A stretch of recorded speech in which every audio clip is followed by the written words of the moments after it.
Hi hello Telangana రాష్ట్ర ప్రజలందరికీ నమస్తే, గుడ్ మార్నింగ్, శుభోదయం. ఈరోజు మన ప్రజావాణి తెలుగు దిన పత్రికలో మెయిన్ పేజ్ అండ్ వార్తా విశేషాలు ఎట్లనే ఒకసారి మనం చూద్దాం. కేసీఆర్ హయాంలో మరో అక్రమం. సీఎం మంత్రుల ఆదాయ పన్ను చెల్లింపులు ప్రత్యేకంగా 917 జీవో విడుదల. బీఆర్ఎస్ హయాంలో జరిగిన మరో అక్రమం వెలుగులోకి వచ్చింది. సలహాదారులకు సంబంధించిన ఐటీ చెల్లింపు ప్రభుత్వ ఖజానా నుంచే చేయడం బయటపడింది. ఆనాటి సీఎం కేసీఆర్ ఆదేశాలతో ప్రత్యేక జీవో విడుదల అన్నట్టుగా మనం చూసుకోవచ్చు. చేసిన అక్రమాలు ఒక్కొక్కటి బయటపడుతుంటాయి అనమాట. ఏటైనా సరే అన్ని బయటపడుతుంటాయి, కానీ చర్యలు ఏముంటాయి అనమాట. ఎట్లుంటాయి చర్యలు? పెద్దలకు ఒక న్యాయము, పేదలకు ఒక న్యాయం అన్నట్టు ఉంటుంది అనమాట. 5 రోజుల్లో 310.59 కోట్లు విడుదల. ఏదైతే మరి రైతుల గురించి ఏదైతే రైతు భరోసా కార్యక్రమంలో భాగంగా మరి రైతుల అకౌంట్లలో జమ అయినట్టుగా మనం చూసుకోవచ్చు. ఆటవిక రాజ్యం నుంచి బీహార్ను బయటపడేశాం. 55,000 కిలోమీటర్ల మేర గ్రామీణ రోడ్లు వేశాం. బలమైన అభివృద్ధి దిశగా బీహార్ పయనం. పేదలకు మరో 3 కోట్లు ఇల్లు నిర్మించి ఇస్తాం. మళ్ళీ ఆటవిక రాజ్యాన్ని రాకుండా అడ్డుకోవాలి. బీహార్ పర్యటనలో ప్రజలకు ప్రధాని మోడీ పిలుపు అన్నట్టు ఏదైతే రోడ్ల అభివృద్ధి కార్యక్రమంలో ఈనాడు బీహార్ పోవడం జరిగింది. నరేంద్ర మోడీ గారు పలు అభివృద్ధి కార్యక్రమాలకు శంకుస్థాపన చేయడం జరిగింది.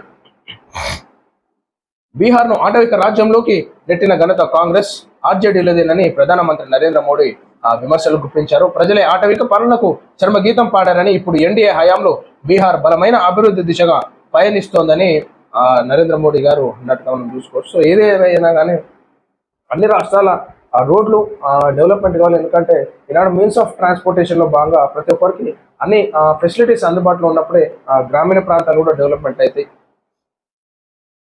యోగాతో యోగ్యత వస్తుంది. ఎల్బీ స్టేడియం యోగాలో వెంకయ్యనాయుడు కార్యక్రమంలో పాల్గొన్న గవర్నర్ జిష్ణుదేవ్ వర్మ తదితరులు. యోగా చేస్తే యోగిలు అవుతారని మాజీ ఉపరాష్ట్రపతి వెంకయ్యనాయుడు తెలిపారు.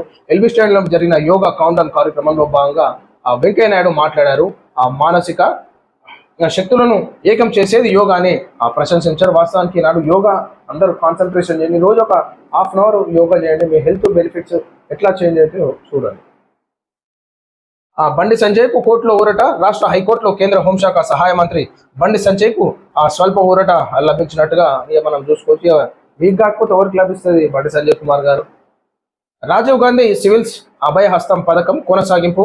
23వ తేదీ నుంచి ఆన్లైన్ ద్వారా దరఖాస్తుల స్వీకరణ. రాజీవ్ యువ వికాసానికి 23వ తేదీ నుంచి ఆన్లైన్ ద్వారా దరఖాస్తులు కూడా స్వీకరణ అంటూ మరి ఉన్నటువంటి యువకులు ఏమైనా బెనిఫిట్స్ కావాలనుకుంటే ఖచ్చితంగా అప్లై చేసుకోవాల్సిందిగా కోరుతాను.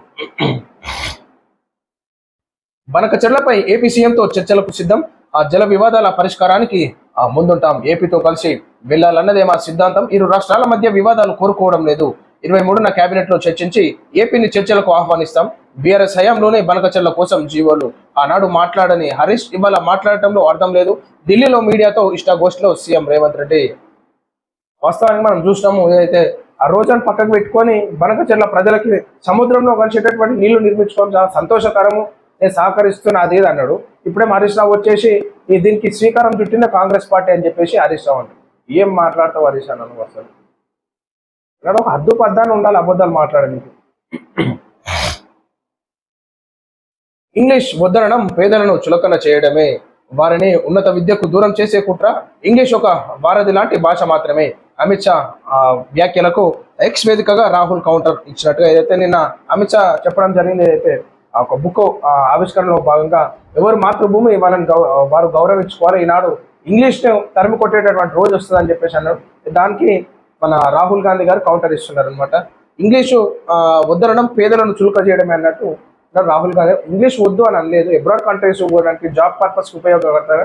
టోటల్ మాతృభాషని మర్చిపోయి ఇంగ్లీష్నే తీసుకొస్తున్నారు అని చెప్పేసి అనడం అమిత్ షా గారి ట్రాక్లో చెప్పడం జరిగింది.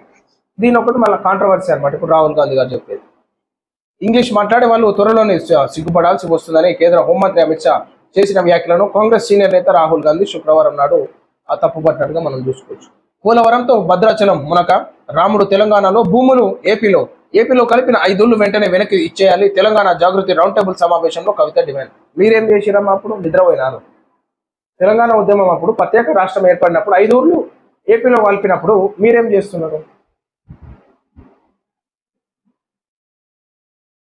సన్న ఓట్ల బోనస్ కూడా బోగస్ అయింది. సన్న ఓట్ల బోనస్ పై సన్నాయి నొక్కులే అని మాజీ మంత్రి సిద్దిపేట ఎమ్మెల్యే హరీష్ రావు విమర్శించారు.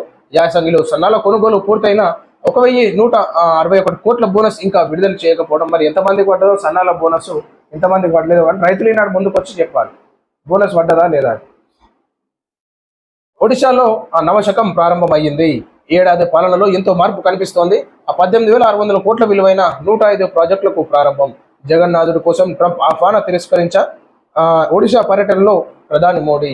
ఒడిశాలో మొదటిసారిగా ఏర్పడ్డ బీజేపీ ప్రభుత్వం సుపరిపాలన, ప్రజాసేవలతో విజయవంతంగా 1 సంవత్సరం పూర్తి చేసిందని, ఇది ఎంతో ప్రత్యేకమైన రోజని ప్రధాని మోడీ అన్నారు. ఈ వార్షికోత్సవం కేవలం ప్రభుత్వ వార్షికోత్సవం మాత్రమే కాదని, ఇది సుపరిపాలన స్థాపన వార్షికోత్సవం అని అభివర్ణించారు. అయితే ఒడిశాలో కూడా ఈనాడు 105 ప్రాజెక్టులు డెవలప్మెంట్ లో భాగంగా శ్రీకారం చుట్టడం జరిగింది.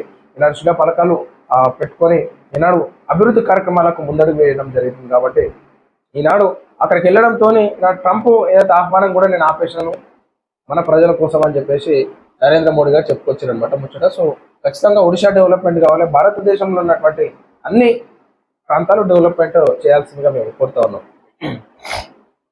సో ఇది ప్రజల ఈరోజు మనం చూస్తున్నాం మన ప్రజావాణి తెలుగు దినపత్రికలోని మెయిన్ పేజ్ వార్తా విశేషాలు. అందరికీ సెలవు. నమస్తే.